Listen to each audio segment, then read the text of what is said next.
Hello friend, দেখে নাও আজকে কিন্তু আমি এই যে দেখো গুরু মন্ত্র নিব। তো সেই জন্য দেখো সবার আগে গুরুদেবের চরণ জল করে নিচ্ছি। তো নিয়মগুলো একটু দেখে নাও কিভাবে করি। সবার প্রথমে পাটা ধুয়ে নিয়েছিলাম একটা থালার ওপর, তারপরে যে আঁচলের উপর পা রেখে চুল দিয়ে পাটা মুছিয়ে নিলাম। তারপরে কিন্তু এখানটাতে তেল দিয়ে দেবো পায়ে। তো চলো তোমাদেরকে দেখাচ্ছি কত নিয়ম করতে হয়। জীবনের ফার্স্ট টাইম এভাবে গুরুর পথে চলছি, তো জানি না, সব কিছু শিখিয়ে দিচ্ছিল গুরুদেব। তো তারপরে এই যে দেখো এখানটায় সবার প্রথমে কিন্তু পায়ের আঙ্গুলের মাঝখানটাতে কিন্তু ফুল দিতে হয়। প্রত্যেকটা আঙ্গুলের মাঝখানে একটা করে ফুল, আর মাঝখানে পায়ের একটা ফুল।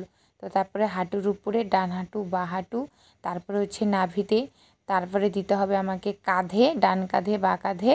তো তারপরে দিতে হবে আমাকে দুই কানে।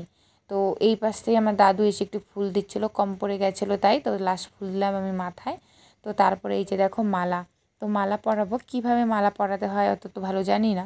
তারপরে যে গুরুদেব শিখিয়ে দিল এভাবে ধরে এভাবে বরণ করে পরাতে হয়।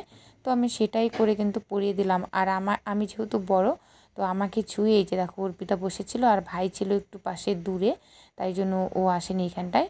তো হয়ে যাবে, আমরা করলেই হয়ে যাবে। তো তারপরে এই যে দেখো প্রদীপ আর ধূপবাতি দেখিয়ে নিলাম।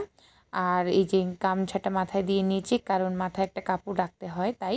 কারণ আমার আঁচলটা তো সেই গুরুদেবের পায়ের তলাতে রাখা আছে, এটা তো এখন ছাড়বে না, তাই জন্য। তো তারপরে এই যে সব কিছু ঠিকমতো শিখিয়ে দিচ্ছে কিভাবে প্রণাম করতে হয়, কিভাবে কি করতে হয়।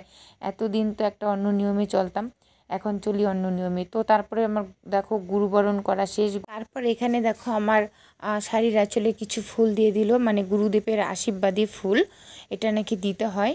তো এই ফুলটাকে আমি নিয়ে রাখবো আমাদের যেখানটা ধান থাকে আর কি, বাড়িতে মা লক্ষ্মী যেখানে থাকে। তারপর যেটা করলাম মেন কাজ, এই যে গুরুদেবের চরণামৃত্যুটা খেয়ে আমার গুরুবরণ সম্পন্ন করলাম।